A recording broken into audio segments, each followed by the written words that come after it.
comenzar, queremos enviar un especial abrazo a Víctor Fernández, director do coro do CEI Plurilingüe de Ribadavia. Estaba prevista a súa participación neste concerto na parte final, pero a repentina enfermidade e posterior falecemento dun familiar moi próximo impediu que hoxe poida subirse a este escenario. Tamén queremos agradecer unha vez máis a chega do escritor Carlos García Manzano, que marcará coas súas intervencións o fío conductor deste concerto. Hoxe presentamos o traballo musical de Mario González Sánchez, A Costa da Morte, o Arco Máxico. Son máis de 10 concertos celebrados en todo este tempo. En estes últimos 3 anos, deuse un importante xiro á composición. O uso das novas tecnoloxías aplicadas á creación musical permite desenvolver proxectos máis ambiciosos e de maior calidade. E utilizando este novo proceso de traballo, no ano 2017 estreábase na catedral desta cidade o concerto Voces do Medievo. O pasado ano, na igrexa de Santa Eufemia, presentábanos o concerto O Camiño de Santiago, o Camiño das Estrelas. Recibiu varias propostas para celebrar concertos con orquesta e coro de voces, pero o autor quere seguir compartillando a súa música de xeito gratuito e sen ningún fin económico. E así seguirá sendo no futuro. O traballo musical A Costa da Morte é o resultado dunha viaxe realizada por esta máxica terra, desde Fisterra ata Malpica, percorrendo a costa que delimita o chamado Arco Máxico. Todas as composicións son orixinais e creadas para este concerto por Mario e expresan sensacións, pensamentos e emocións vividas ao longo de 7 días de marcha. Esas experiencias quedan reflectidas no libro Alén da tempestade. Aquí presento un pequeno fragmento que me cedeu para esta modesta presentación e que paso a continuación a ler.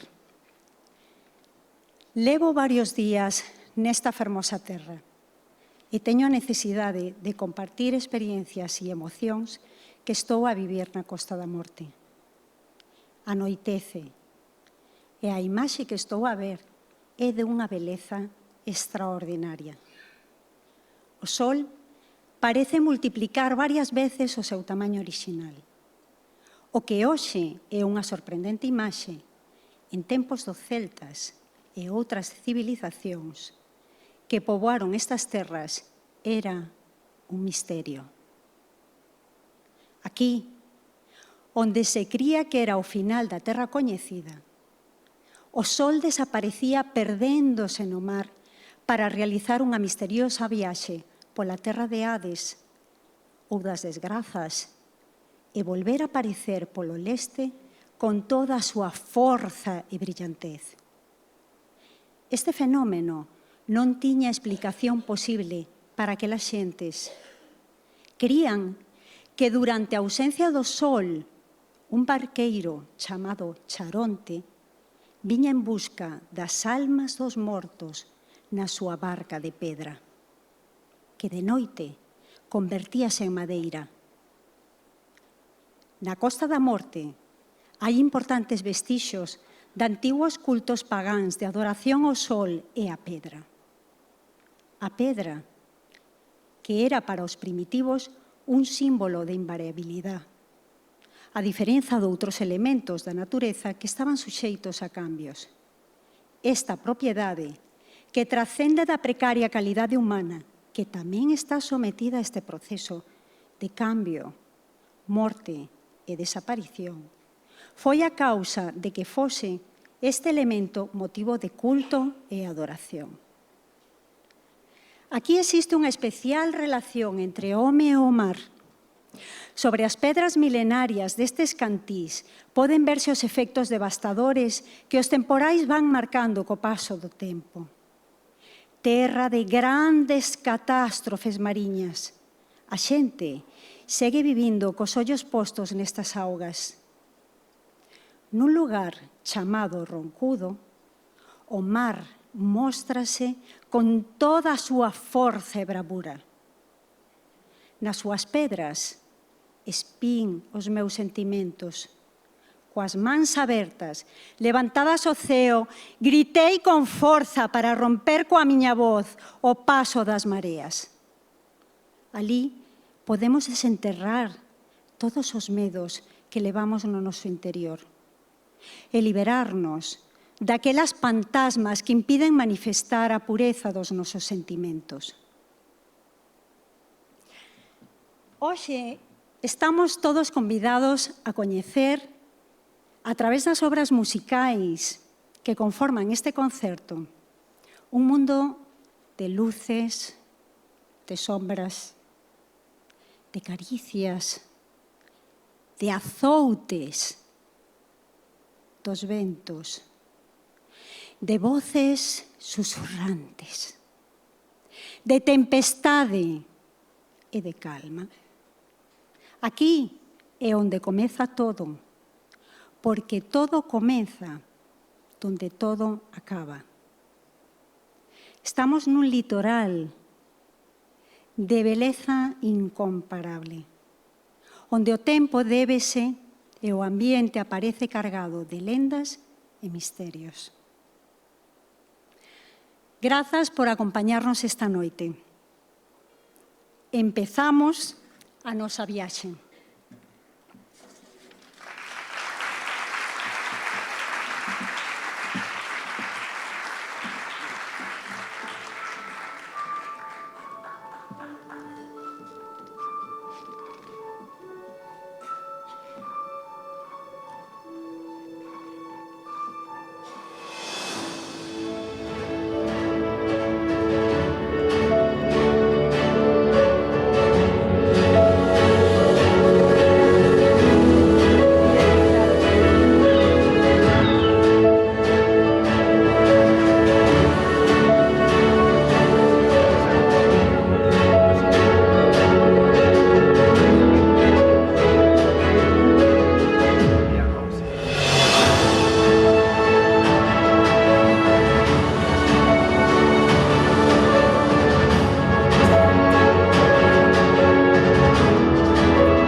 Dende Fisterra ata Malpica, dende a costa da morte de brétemas e sombras, desde a mañás temperás ata o solpor, preñada de misterios e lendas, nacen estes sons que, como notas fuxidas, suspiran hoxe no meu pranto, mañán, na noite longa da miña dor.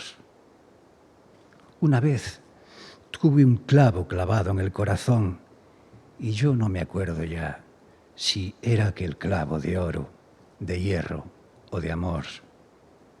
Tristura de Rosalía, verso a verso, alento de néboa, dende o fondo canta o mar, e na lúa chea o barqueiro voga en barca de pedra.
Na eira das meigas resopla a gaita, danza o violín, rouca a zanfona e o pandeiro brinca alborozado. Terra dentro, tamboriles e flauta, pecho os ollos, viravoltas. Lúa que treme, camelia branca. Dormido, volvo a soñar onde comeza a inmensidade e remata calmo en cores de prata. Canta, miña señora, canta, ti es o mellor agasallo que me ensinou a amar. De cada onda, unha nana, e de cada lágrima, un bico de hada. Canta, miña señora, canta, espida de noite, branca e azul, de tesouros mouros, retallos de poesía, melancolía sen fin.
Ainda queda a última parte.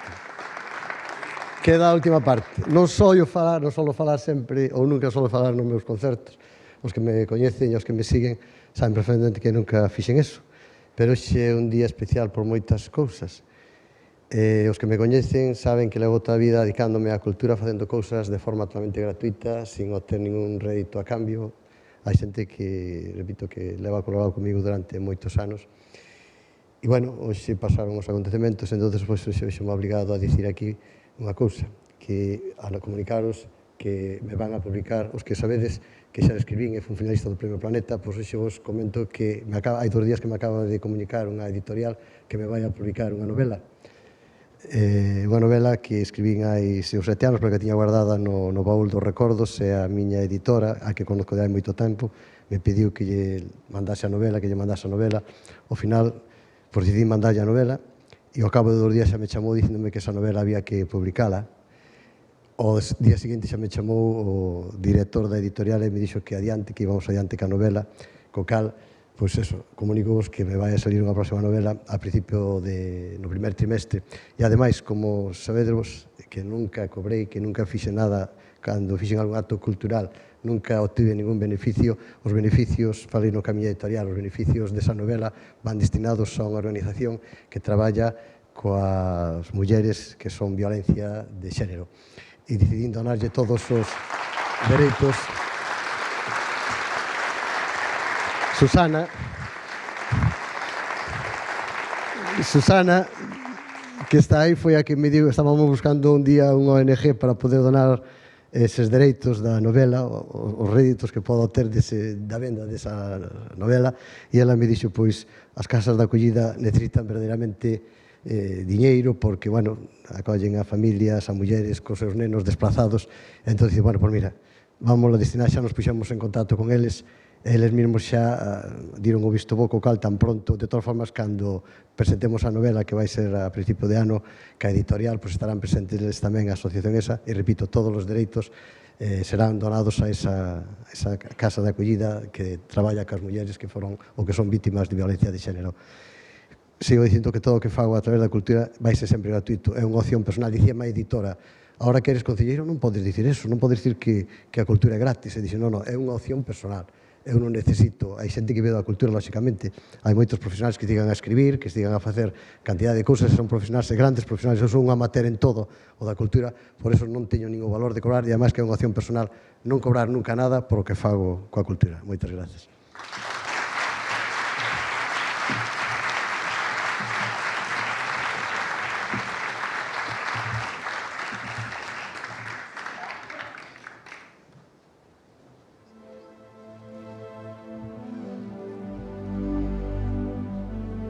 Galicia máxica de aire e auga, de mansedume e poalla, Galicia eterna de lendas e historias contadas, Galicia de mil cores, Olimpo celta de misterios arcanos, de druidas durmidos con alma de pedra, Galicia de sol negado, ás veces mágoas, outras de tristura preñada, dende Malpica a Fisterra, ondas de loito, pero las mouras, mar de viúvas de vivos e mortos, terra onde nace o buxo, onde medra o aliso e recende a lavanda. Dende Malpica a Fisterra, sorrisos de estrelas e queixumes de gaita.